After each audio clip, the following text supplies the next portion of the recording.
efeitos determinados, tanto sobre o próprio homem como sobre outros, e à medida que estas causas se irradiam dele, por todo o campo de sua atividade, ele é responsável pelos resultados que originam. Assim como um imã possui o seu campo magnético, uma área na qual todas as suas forças atuam, grandes ou pequenas, conforme a própria potência, assim também cada ser humano possui um campo de influência dentro do qual agem as forças por ele emitidas, e que se transmitem em linhas curvas e que retornam para aquele que as emite, atingindo o centro de onde emanaram. Como este assunto é muito complexo, nós o subdividiremos para mais facilmente o estudarmos, parte por parte. Em sua vida comum, o ser humano emite 3 espécies de energias pertencentes respectivamente aos 3 mundos em que ele habita. No plano mental, as energias mentais dão origem a causas que chamamos pensamentos. Energias de desejo no plano astral dão origem ao que chamamos desejos. Energias físicas geradas pelos desejos e atuantes no plano físico dão origem às causas que chamamos ações. Devemos estudar cada uma destas espécies de energias em suas operações e compreender a espécie de efeitos que cada uma delas origina, se quisermos perceber de modo inteligente a parte que cada uma desempenha nas combinações desconcertantes e complexas que pomos em ação, e que em seu conjunto são chamadas nosso karma. Quando um homem, ao adiantar-se aos seus semelhantes, ganha a habilidade de funcionar em planos mais elevados, torna-se, então, um centro de forças superiores. Mas por enquanto, podemos deixar de lado estas forças para limitar-nos à humanidade comum, que segue o seu ciclo de reencarnação nos 3 mundos. Estudando as 3 espécies de energias, temos que estabelecer uma distinção entre os seus efeitos sobre o homem que as gera e os seus efeitos sobre outras pessoas que se encontram na sua esfera de influência. Por não ser este ponto sempre bem compreendido, o estudante fica embaraçado em meio a uma perplexidade desconcertante.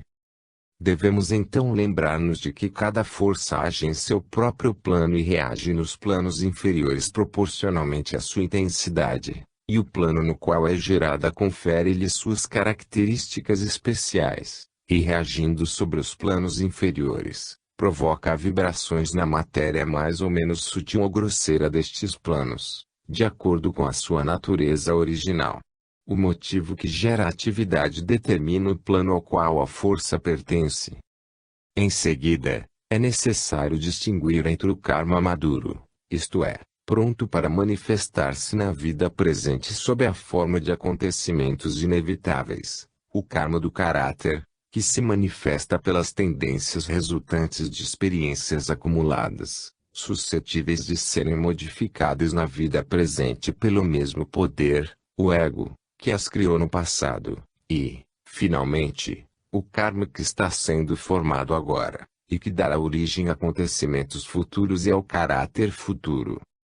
Nota: o estudante conhece estas divisões sob o nome de prarabdha, começado e devendo ser pago na vida atual, sanchita, acumulado, manifestando-se em parte nas tendências do indivíduo, kriyamana, em formação.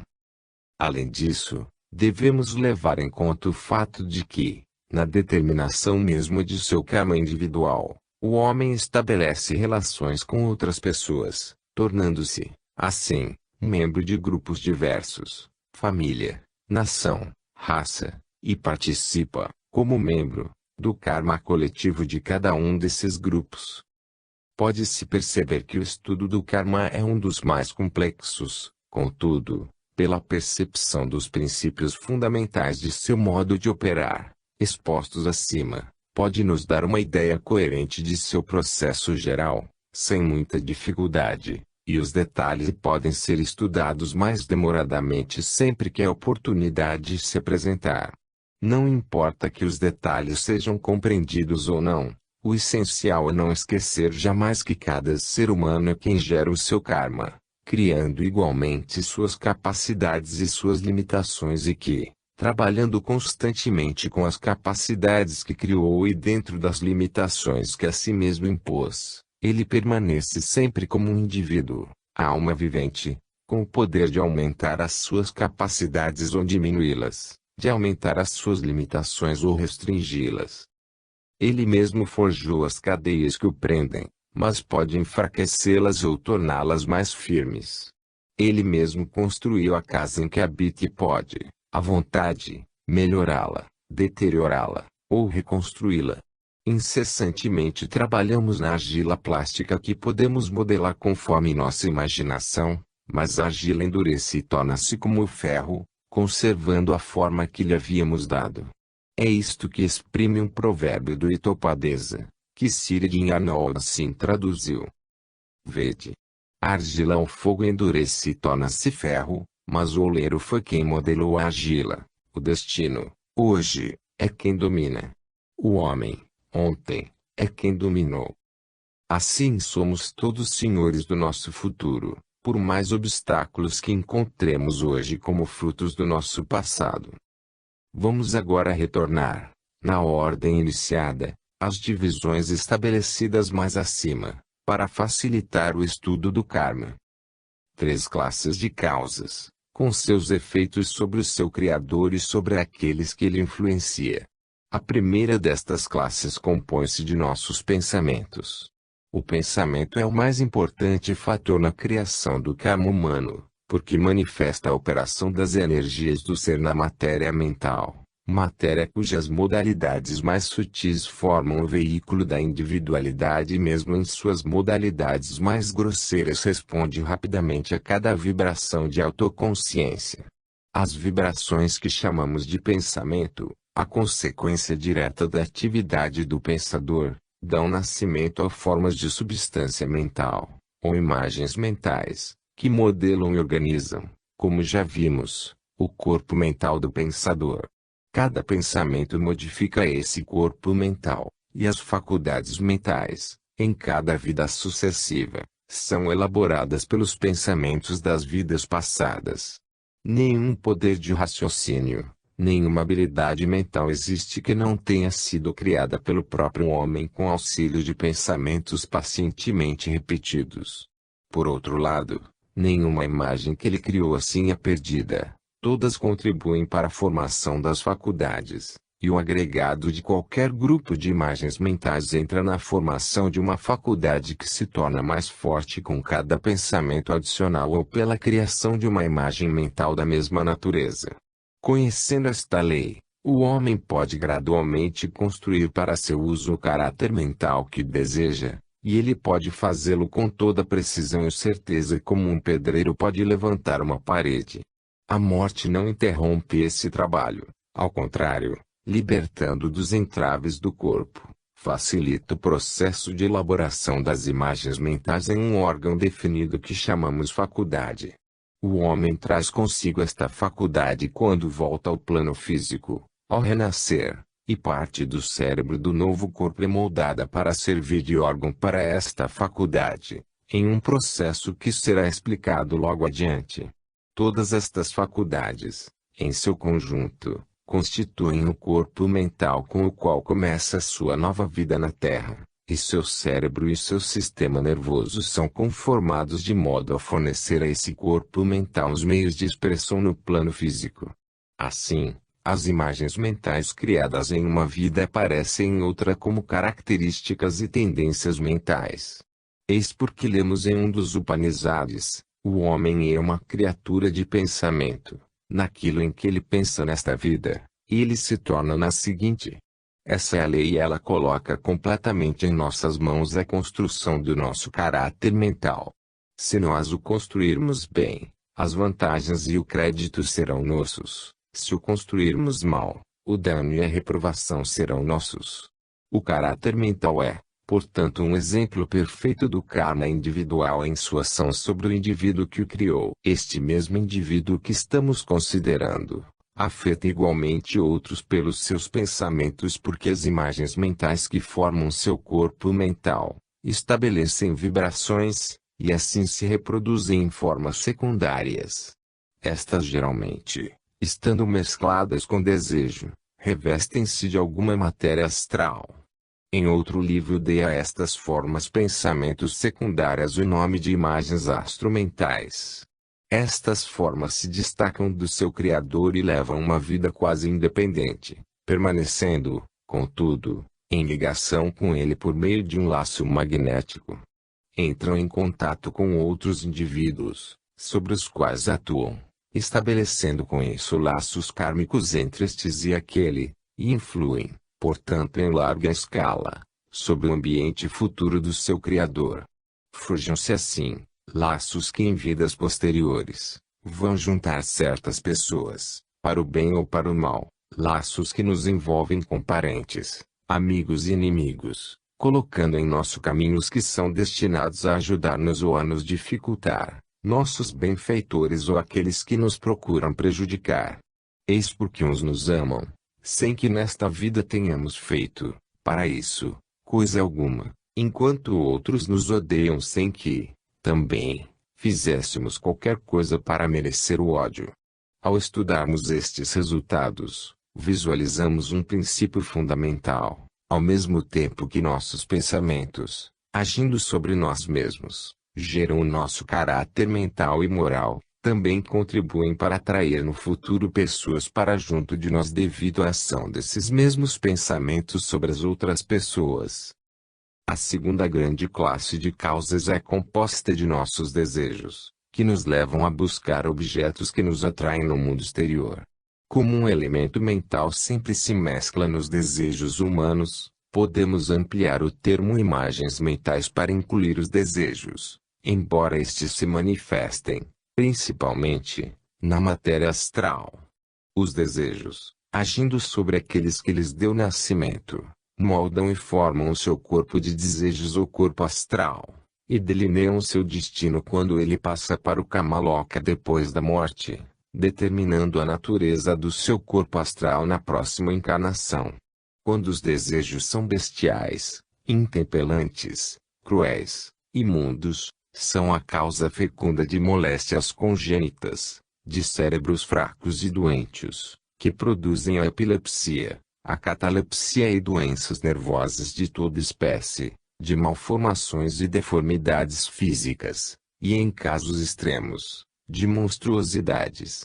Os apetites bestiais de natureza ou de intensidade anormal podem estabelecer no mundo astral laços que prendem no Kamaloka, por muito tempo, os egos, cujos corpos astrais contiverem em si tais apetites, aos corpos astrais de animais aos quais esses apetites pertencem normalmente e, em consequência, fica a reencarnação desses egos retardada.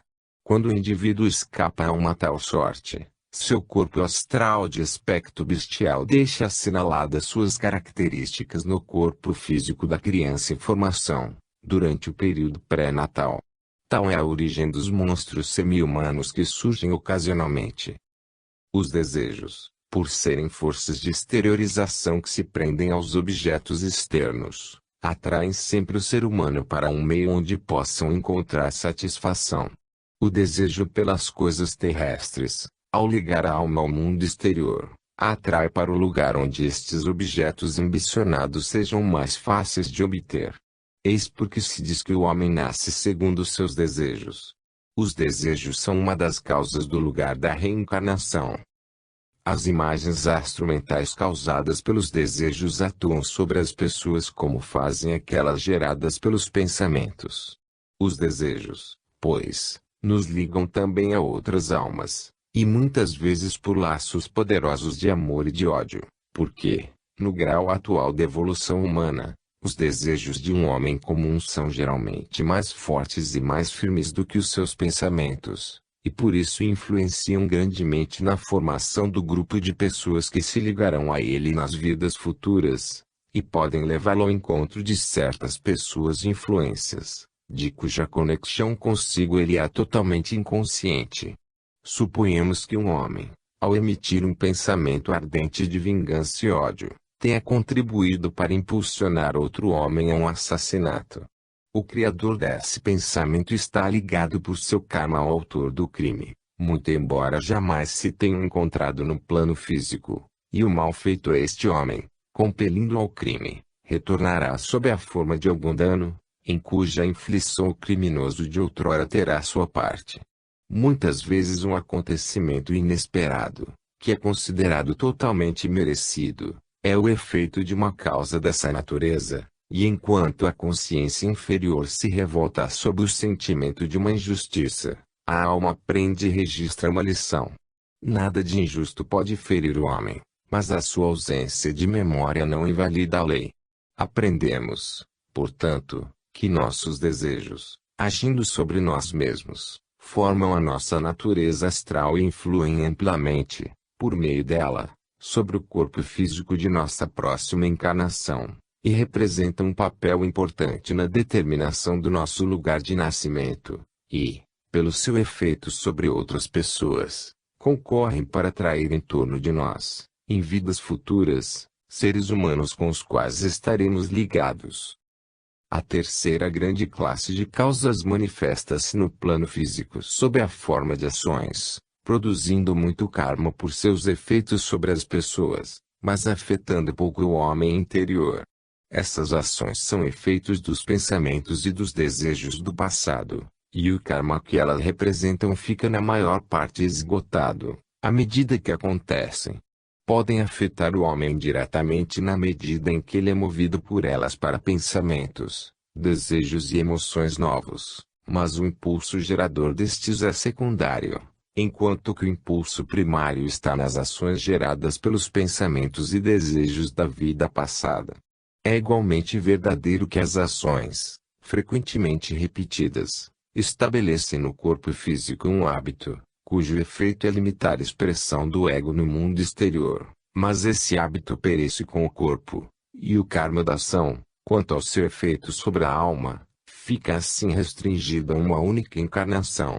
Mas tudo isto é diferente quando chegamos a estudar o efeito de nossas ações sobre os outros, a felicidade e a infelicidade causadas por elas, e a influência que exercem pelo fato de serem exemplos.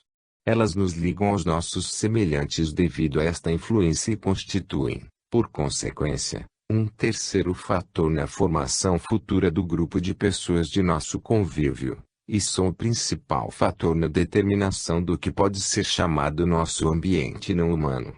De maneira geral, o ambiente material favorável ou desfavorável, no qual nascemos, depende do efeito que nossas ações passadas exerceram no meio, levando as pessoas à felicidade ou à infelicidade. Os efeitos físicos produzidos sobre os outros por atos no plano físico resultam karmicamente no envolvimento do agente físico com ambientes bons ou maus em uma vida futura. Se ele tornou as pessoas fisicamente felizes com o sacrifício de riqueza, tempo e esforços, esta ação traz-lhe karmicamente circunstâncias físicas favoráveis, conducentes à felicidade material. Se ele causou às pessoas uma miséria física profunda, ele colherá karmicamente, pela sua ação, circunstâncias físicas infortunadas, conducentes ao sofrimento físico. Em qualquer caso, as consequências das ações físicas se sucedem, sejam quais forem as suas motivações, o que nos leva a considerar a seguinte lei. Cada força opera em seu próprio plano. Se um homem semeia, no plano físico, a felicidade para os outros, colherá condições favoráveis à sua felicidade neste plano, e o seu motivo para essa ação não intervirá absolutamente no resultado. Um homem pode semear trigo com o fim de especulação, para levar a ruína ao seu vizinho, mas o seu motivo perverso não fará nascer dente de leão no lugar do trigo.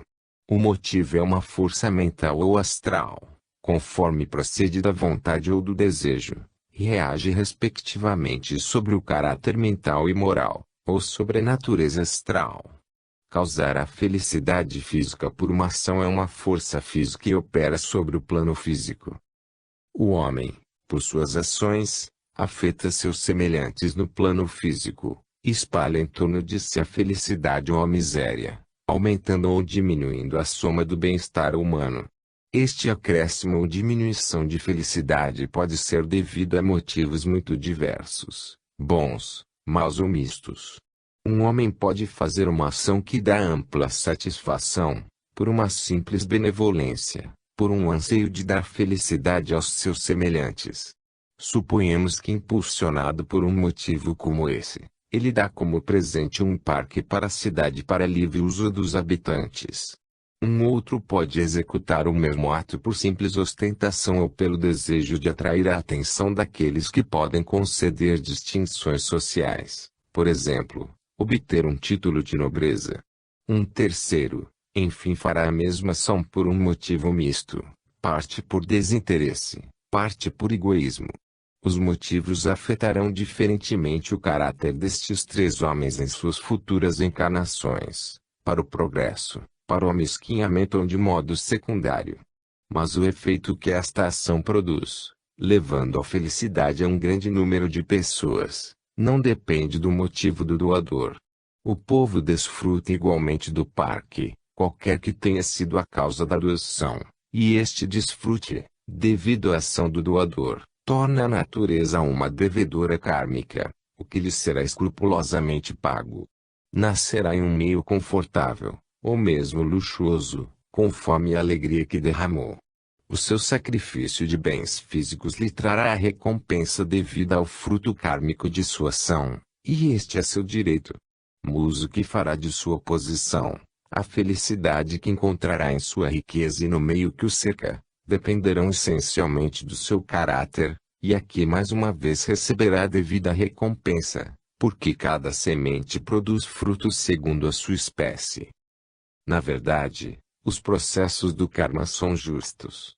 O karma não recusa ao mal a exata recompensa de uma ação que espalha felicidade, mas dá-lhe também o caráter aviltado que merece, por seus motivos perversos, de forma que, no meio de suas riquezas, permanece descontente e infeliz. O homem bom não escapará também do sofrimento físico se espalhar a miséria física por ações errôneas, embora feitas com bom motivo. A miséria que ocasionou lhe trará miséria em seu ambiente físico, mas o seu motivo bom, ao melhorar o seu caráter, lhe dará uma fonte de eterna felicidade interior, de forma que será paciente e se sentirá satisfeito no meio de sua desventura. Inúmeros enigmas podem ser resolvidos pela aplicação destes princípios aos acontecimentos à nossa volta. Estas respectivas diferenças de motivo e dos resultados ou frutos das ações são devidas ao fato de que cada força possui as características do plano onde foi gerada, e quanto mais elevado for o plano, mais poderosa e mais persistente será a força. Daí que o motivo é mais importante, e uma ação errada, feita com um bom motivo, traz mais bem ao agente do que uma ação bem escolhida, feita com um mau motivo. O motivo, reagindo sobre o caráter, dá origem a uma longa série de efeitos porque as ações futuras, determinadas por este caráter, serão todas influenciadas por seu progresso ou por sua determinação. A ação, ao contrário, trazendo ao seu autor a felicidade ou a desgraça física, conforme o efeito por elas produzido sobre os outros, não possui em si nenhuma força geradora, e se esgota em seus efeitos. Quando um conflito de deveres evidentes faz com que seja difícil reconhecer o caminho da retação, o conhecedor do karma esforça-se por escolher o melhor caminho, tirando todo o partido possível de sua razão e critério. Ele é absolutamente cuidadoso quanto ao seu motivo, eliminando todas as considerações egoístas e purificando seu coração.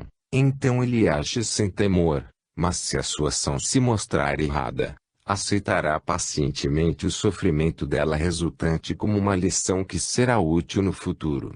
Entretanto, o seu motivo digno enobreceu para sempre o seu caráter. Este princípio geral de que a força pertence ao plano no qual é gerada, tem um alcance imenso. Se a força emitida tem por motivo a obtenção de objetos materiais, atua no plano físico e prende a este plano seu Criador. Se visa objetos celestiais, opera no plano devachânico e liga o seu autor a este plano. Se não tem outro motivo a não ser o serviço divino, fica liberada no plano espiritual e, portanto, não pode vincular o indivíduo, porque este nada está pedindo. As três espécies de karma.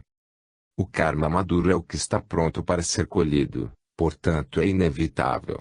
De todo o karma do passado, há uma certa parte que pode ser esgotada no decorrer de uma existência. Há certas espécies de karma de tal forma incompatíveis entre si que não poderiam ser cumpridas em um único corpo físico, mas necessitam, para seu esgotamento, de vários corpos de tipos diferentes. Há dívidas contraídas para com outras almas, e todas estas almas não estarão simultaneamente encarnadas na mesma época. Há karma que deve ser esgotado em uma determinada nação ou em uma certa posição social, ao passo que o mesmo indivíduo tem outro karma que exige um ambiente inteiramente diferente. Por isso, o homem apenas pode saldar, numa determinada encarnação, uma parte de seu karma total, e esta parte é escolhida pelos grandes senhores do karma, de quem falaremos depois. A alma é levada a encarnar-se em uma família, nação, lugar e corpo, apropriados ao esgotamento do agregado de causas que podem ser trabalhadas em conjunto. Este agregado de causas determina a duração daquela encarnação, e dá ao corpo suas características, seus poderes e limitações, levando ao encontro do indivíduo as almas encarnadas nessa época, com as quais contraiu obrigações, colocando-o em meio a um ambiente de familiares, amigos e inimigos. Planeje as condições sociais no meio das quais o indivíduo nasce, com as correspondentes vantagens e desvantagens. Seleciona as energias mentais que poderá manifestar, organizando a constituição cerebral e nervosa que lhe servirá de instrumento. Colocam juntas as causas que resultam em dificuldades e alegrias em sua vida profissional, e que podem ser aportadas a uma só vida. Tudo isso é o karma maduro e pode ser decifrado no horóscopo por um astrólogo competente. O homem não tem, neste tipo de karma, nenhum poder de escolha. Tudo está fixado pelas escolhas que ele fez no passado, e nada mais lhe resta senão pagar as suas dívidas até o último centavo.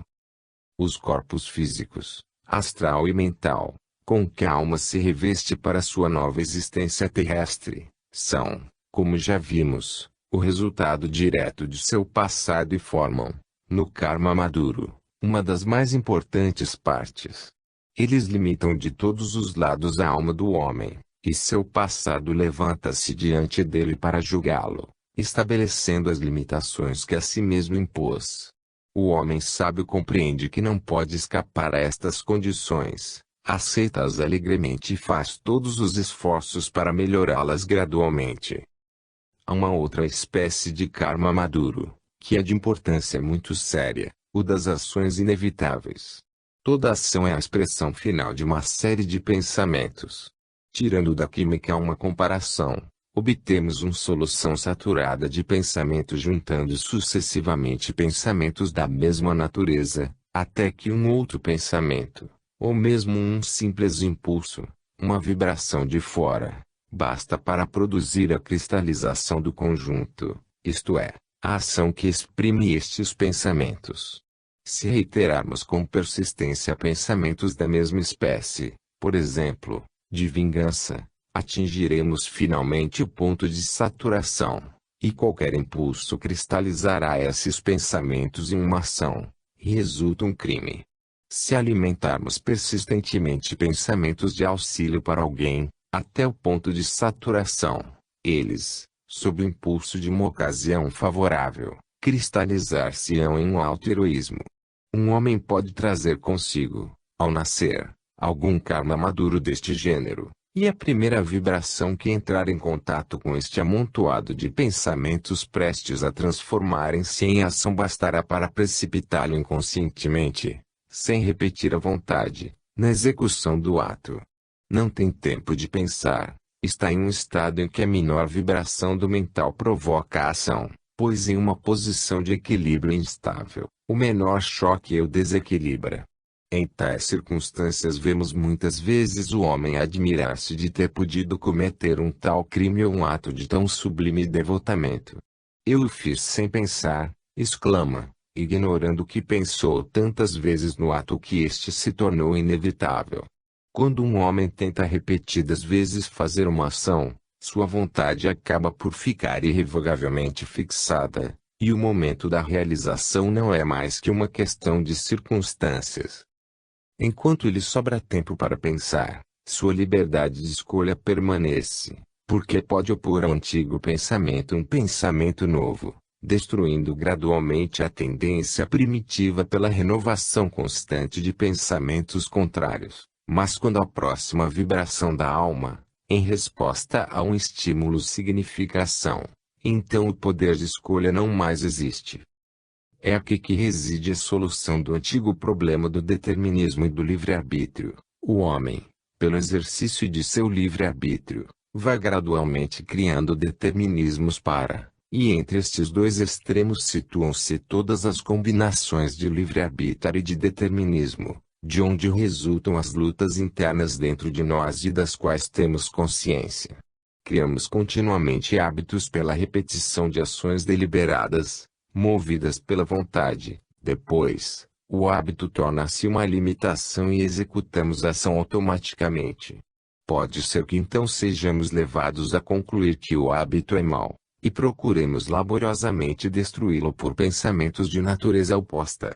Depois de inúmeras quedas inevitáveis, a nova corrente de pensamentos domina, e retomamos a nossa inteira liberdade, com a qual, com frequência, forjamos novos grilhões. Assim, as formas pensamento antigas persistem e limitam nossa capacidade de pensar, mostrando-se sob a forma de preconceitos individuais e nacionais. As pessoas, em sua maioria, ignoram que estão desse modo limitadas e permanecem serenamente em seus agrilhoamentos, inconscientes de sua servidão. Aqueles que aprendem a verdade relativa à sua própria natureza não tornam-se livres.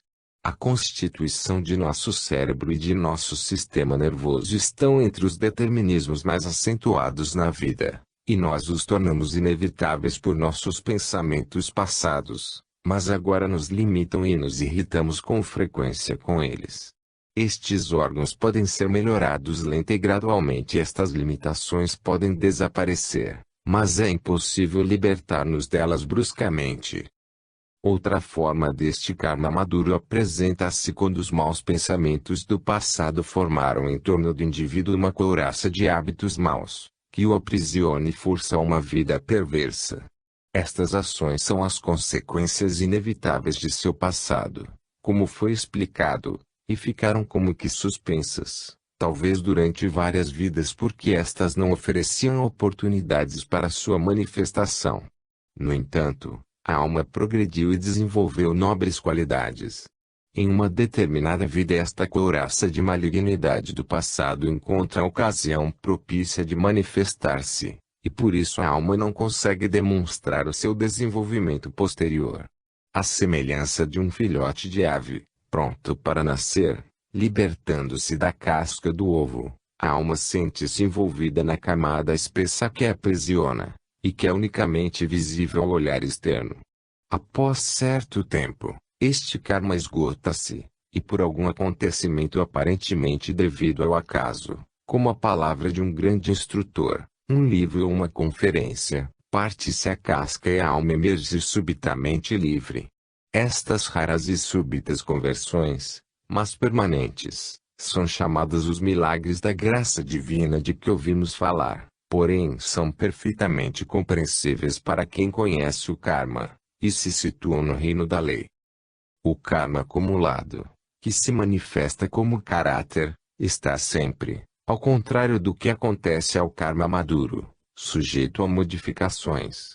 Pode-se dizer que consiste de tendências, fortes ou fracas, conforme a força mental que contribuiu para a sua formação. E estas tendências podem ser reforçadas ou atenuadas por novas correntes de força mental que atuam a favor ou contra elas. Se descobrimos em nós tendências que desaprovamos, podemos dedicar-nos a trabalhar pela sua eliminação. Muitas vezes, arrastados pela onda impetuosa do desejo, somos impotentes para vencer a tentação. Porém, quanto mais tempo conseguimos resistir-lhe, mesmo que ao final sejamos dominados, mais perto da vitória estaremos. Cada revés desta natureza é um passo para o sucesso, porque a resistência que opusermos destrói parte da energia maléfica, e consequentemente sua atuação diminui no futuro. O karma que está sendo formado já foi estudado antes. Karma coletivo. Consideremos a ação do karma sobre um grupo de pessoas. As forças kármicas que agem sobre cada indivíduo, na sua qualidade de membro do grupo, introduzem um fator novo em seu karma individual. Sabemos que, quando um certo número de forças atua sobre um ponto, o movimento do ponto não é na direção de qualquer uma destas forças, mas na direção resultante de sua combinação. Assim, o karma de um grupo é resultante das forças interativas dos indivíduos que o compõem, e todos os indivíduos são levados ao longo da direção dessa resultante. Um ego é atraído por seu karma individual a uma certa família, em consequência de ligações estabelecidas em vidas passadas, que o ligam estreitamente a outros egos que formam a família. A família herdou propriedades de um avô e tornou-se rica. Um herdeiro apresenta-se, descendente de um irmão mais velho do avô, irmão que se supunha morrera, sem deixar filhos, e assim a fortuna passa para esse herdeiro, ficando o pai da família sobrecarregado de dívidas. É muito possível que o ego de quem estamos falando jamais tivesse tido a menor relação no passado com este herdeiro, com quem o pai da família contraiu no passado certas obrigações que o levaram a esta desgraça. Apesar disto, ele está ameaçado de participar do sofrimento, porque se acha comprometido no karma da família. Se existir, em seu passado alguma falta suscetível de ser eliminada pelo sofrimento causado por este karma de família, ele permanece ligado, mas não sendo assim, será afastado por alguma circunstância imprevista, talvez por uma pessoa estranha e caridosa, que se sente impelida a adotá-lo e a educá-lo, alguém que tem para com ele alguma dívida contraída no passado. Uma situação como essa se mostra bem evidente quando analisamos as catástrofes, tais como acidentes em estrada de ferro, naufrágios, inundações, ciclones, etc. Ocorre um desastre com um trem, tendo a catástrofe por causa imediato descontentamento dos maquinistas, condutores, administradores e empregados da vida férrea, os quais, julgando-se mal remunerados, dirigem em conjunto, sobre toda a organização pensamentos de desagrado e ódio. Os que tiverem em seu karma acumulado, mas não necessariamente em seu karma maduro, a dívida de uma vida bruscamente cortada, podem ser levados a se envolverem neste acidente, a fim de pagarem a sua dívida. Um outro, tendo a intenção de tomar o trem, mas não tendo em seu passado nenhuma dívida deste gênero, será providencialmente salvo, por ter chegado muito tarde. O karma coletivo pode envolver um indivíduo nas desgraças resultantes de uma guerra que atinge o seu país, e também pode o indivíduo saldar certas dívidas de seu passado, que não faziam parte do karma maduro de sua vida presente.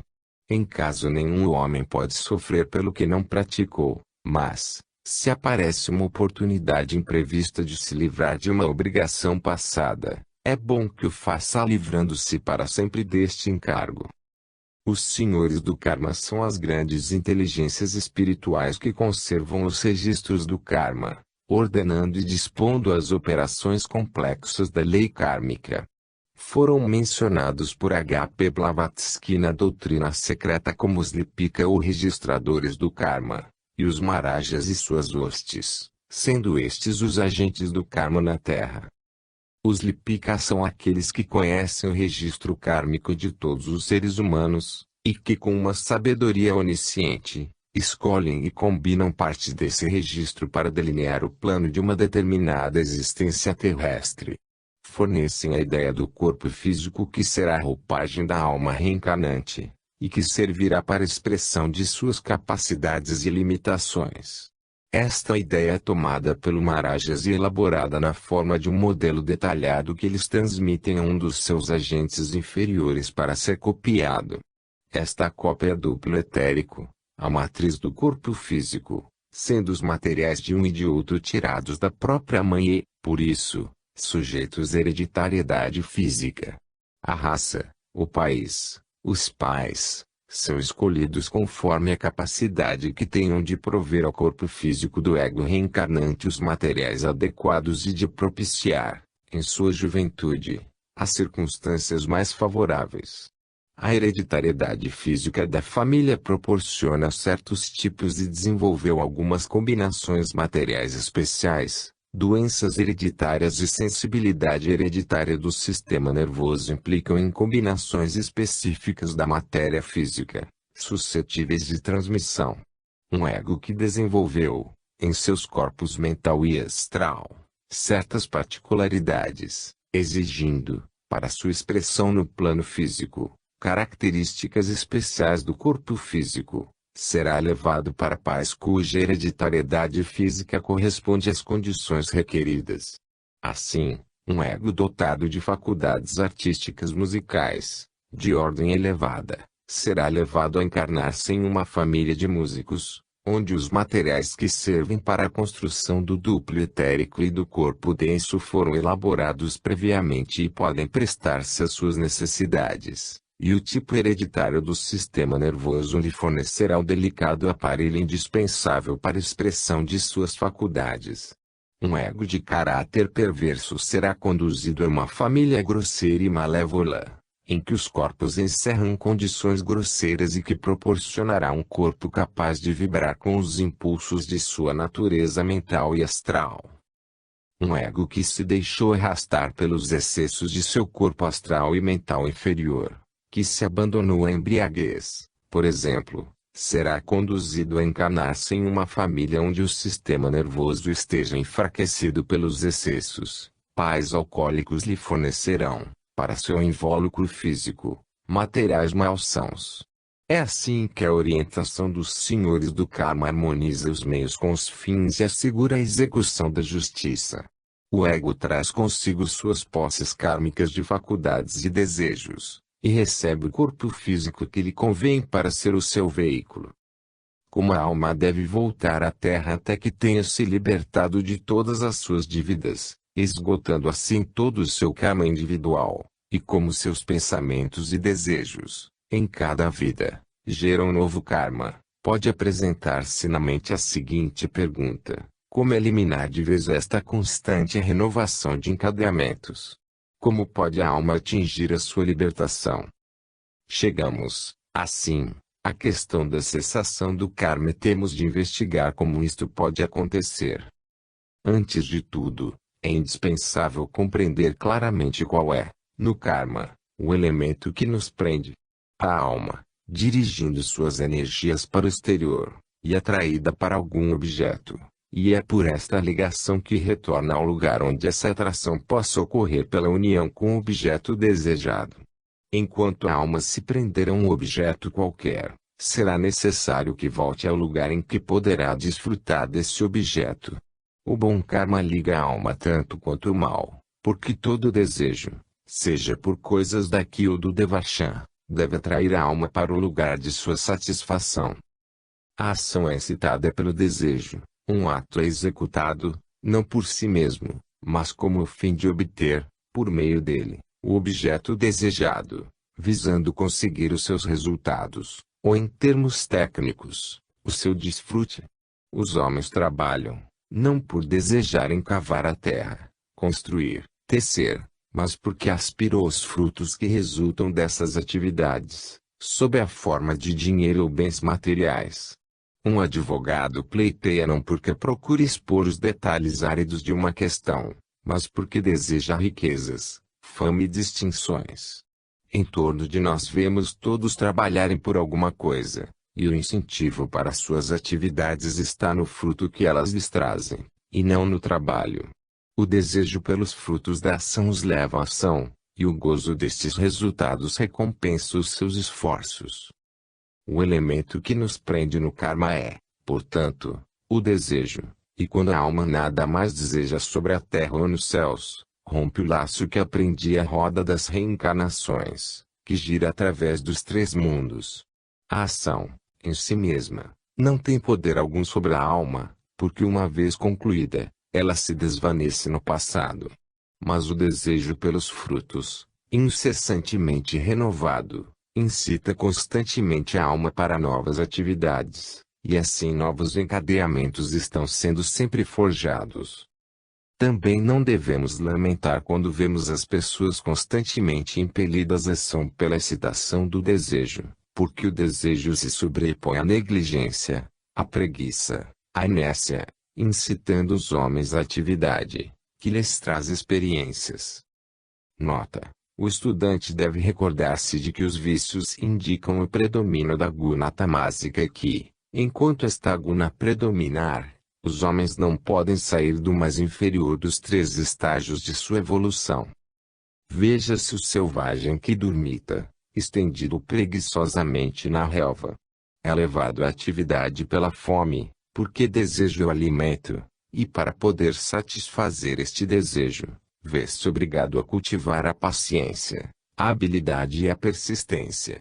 É assim que ele desenvolve as suas qualidades mentais, mas, uma vez aplacada a fome, recai novamente no estado de letargia, entorpecido pela guna. Pode-se conceber, pois, a função preponderante que a instigação do desejo representa na evolução das qualidades mentais e como úteis se mostram os desejos de fama e glória póstumas.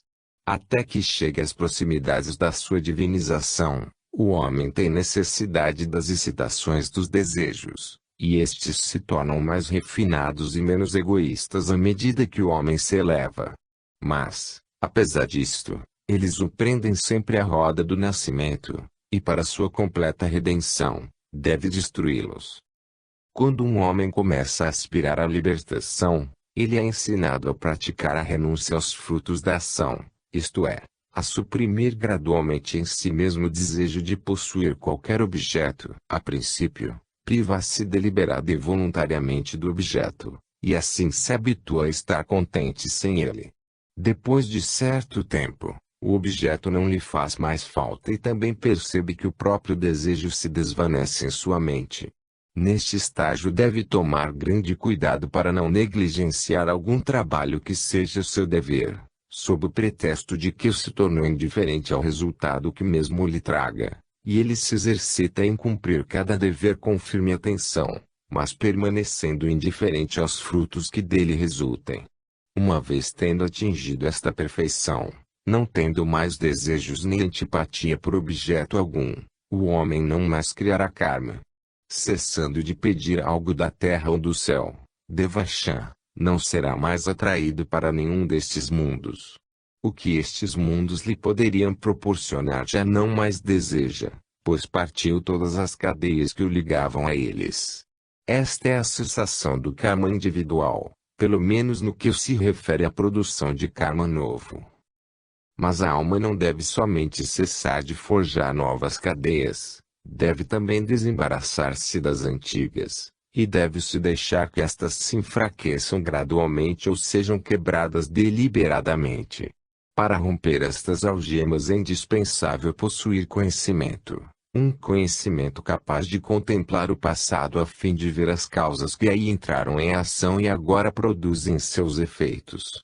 Suponhamos que uma pessoa, vendo suas vidas passadas, descobre certas causas destinadas a conduzirem a um acontecimento que está ainda no futuro.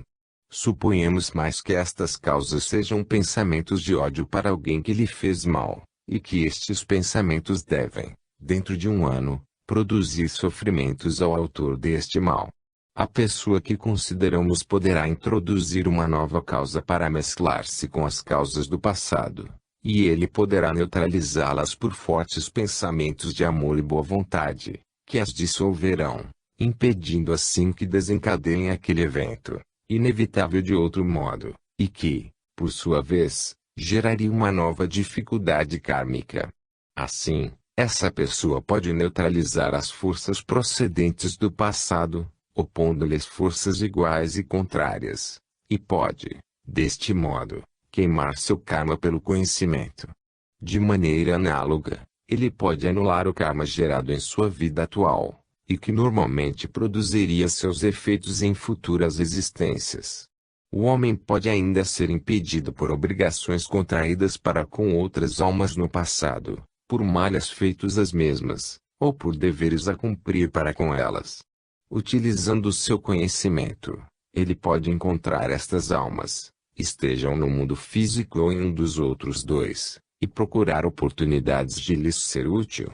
Uma alma pode ter se encarnado ao mesmo tempo que ele, com quem contraiu alguma dívida kármica, pode procurá-la e saldar sua dívida, libertando-se assim de um elo que, abandonado ao curso dos acontecimentos, teria exigido a sua própria reencarnação, ou o dificultaria em uma vida futura. Isto permite explicar a linha de conduta estranha e inexplicável adotada muitas vezes por um ocultista. Se, por exemplo, um homem de valor interior se liga estreitamente a alguma pessoa considerada pelas pessoas ignorantes de seu círculo como de todo indigna de sua companhia, é que ele, como ocultista, está calmamente libertando-se de uma dívida kármica que, de outro modo, dificultaria e retardaria seu progresso. Os que não possuem os conhecimentos necessários para passar em revista suas vidas anteriores podem, contudo, anular as numerosas causas que puseram em atividade na sua atual existência. Podem examinar com cuidado tudo de que ainda se recordam e notar todas as circunstâncias em que produziram ou sofreram danos, desvanecendo as causas da primeira categoria ao emitir pensamentos de amor e proteção, e executando, no plano físico, atos de serviço à pessoa lesada, todas as vezes que houver ocasião. As causas da segunda categoria serão neutralizadas por pensamentos de perdão e de boa vontade. É assim que todos podem aliviar suas dívidas kármicas e apressar o dia da libertação. Pessoas piedosas que ao mal respondem com o bem, conforme o preceito de todos os grandes instrutores religiosos, esgotam inconscientemente o karma produzido no presente que, de outra maneira, produziria seus efeitos no futuro. Ninguém jamais conseguirá tecer para elas um laço de ódio, se elas se recusam a contribuir com quaisquer fios de ódio para essa tecedura e persistentemente neutralizam cada pensamento de cólera com um pensamento de amor. Que uma alma irradia em todos os sentidos o amor e a compaixão, e o pensamento de ódio não pode encontrar algo em que se prenda. O príncipe deste mundo vem, e não encontrará em mim nada que lhe pertença. Todos os grandes instrutores conheciam a lei e sobre ela basearam seus ensinamentos, e os que, pela reverência e devoção para com eles, obedecem aos seus preceitos, beneficiam-se sob a lei, embora não conheçam absolutamente os detalhes de suas operações. Um homem ignorante, que segue fielmente as instruções dadas por um cientista, pode obter resultados ao trabalhar com as leis da natureza, muito embora estas leis lhes sejam desconhecidas, e o mesmo princípio aplica a seus mundos hiperfísicos. Muitas pessoas que não têm tempo para estudar, e que se veem obrigadas a seguir as regras prescritas pelos mais experientes, as quais devem orientar a sua conduta diária na vida, podem, assim, inconscientemente saldar as suas dívidas kármicas. Nos países em que a reencarnação e o karma são admitidos pelo mais modesto camponês e operário, a crença difunde uma aceitação definida e calma dos males inevitáveis, que contribui muito para a tranquilidade e o contentamento da vida comum. O homem oprimido pelos infortúnios não se enfurece nem contra Deus, nem contra seus semelhantes, mas considera as suas desgraças como resultados dos seus erros e ações maléficas do passado. Aceita-as com a resignação e delas tira o melhor partido possível, poupando-se assim as inquietações e as ansiedades que, para o homem que ignora a lei, vêm agravar uma situação já muito penosa em si mesma. Compreende que as suas vidas futuras dependem dos seus próprios esforços, e que a lei que lhe traz o sofrimento lhe dará também com igual certeza a felicidade, desde que lance à terra a semente do bem. Daí decorrem uma grande paciência e uma concepção filosófica da vida que tendem diretamente a assegurar a estabilidade social e o contentamento geral. O pobre e o ignorante não estudam a metafísica sutil e profunda, Mas percebem plenamente estes princípios simples de que cada homem renasce na Terra muitas e muitas vezes, e cada vida sucessiva é modelada e organizada por todas as que a precederam. Para estes, o renascimento é tão certo e inevitável como o nascer e o pôr do sol, faz parte da ordem natural das coisas, contra a qual é tolice queixar-se ou revoltar-se. Quando a teosofia houver restaurado estas antigas verdades em seu devido lugar no pensamento ocidental, elas abrirão caminho, pouco a pouco, entre todas as classes da sociedade no cristianismo, difundindo a compreensão da natureza da vida e a aceitação do resultado do passado. Então, também desaparecerá este descontentamento incansável que principalmente provém do sentimento impaciente e desesperançado de que a vida é ininteligível, injusta e incontrolável, e esse sentimento será substituído por uma força e paciência calmas, frutos de um intelecto iluminado e de um conhecimento da lei, e que caracteriza a atividade ponderada e equilibrada daqueles que sentem estar construindo e trabalhando para a eternidade. Capítulo 10. A Lei do Sacrifício. O estudo da lei do sacrifício segue-se naturalmente ao estudo da lei do karma, e a compreensão da primeira, como foi salientado por um mestre, é tão necessária para o mundo como a compreensão da última. Por um ato de auto-sacrifício o Logos tornou-se manifesto com a emanação do universo. E pelo sacrifício este universo é mantido e é pelo sacrifício que o homem atinge a perfeição.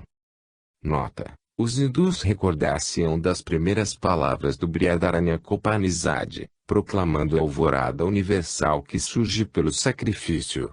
O discípulo de Zoroastro deve lembrar-se que Ahura Mazda procede também de um ato de sacrifício. O cristão pensará no cordeiro símbolo do Logos, imolado na origem do mundo.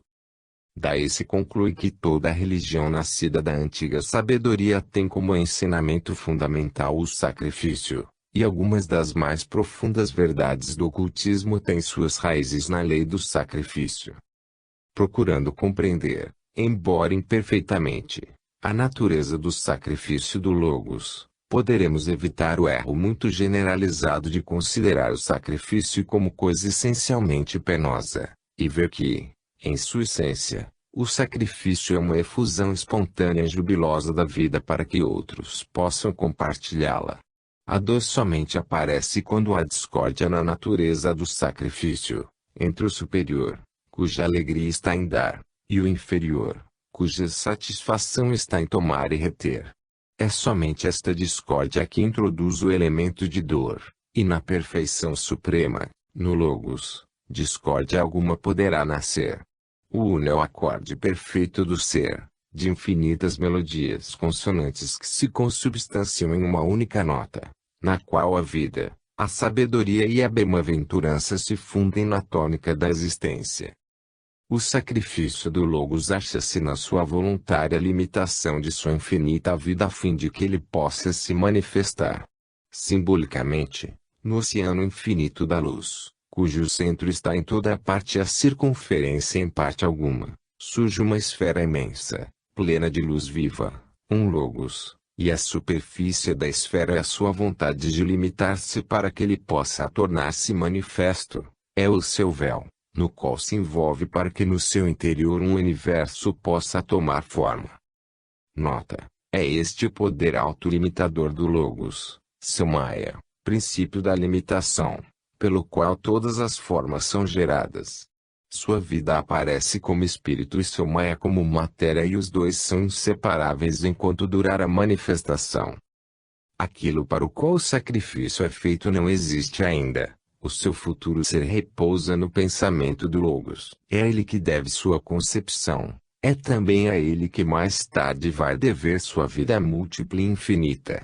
A diversidade não poderia surgir no indivisível Brahman, a não ser por este sacrifício voluntário da divindade que impõe a si mesmo uma forma, a fim de emanar miríades de formas, cada uma dotada de uma centelha de sua vida, e portanto, com o poder de evoluir até fundir-se em sua imagem. Foi dito, o sacrifício primordial de onde procede o nascimento dos seres é chamado ação, karma, e esta passagem, da bem-aventurança do perfeito repouso do todo único para a atividade, foi sempre reconhecida como sacrifício do Logos. Este sacrifício persiste durante toda a duração do universo, porque a vida do Logos é o único sustentáculo de cada vida separada, e sua vida fica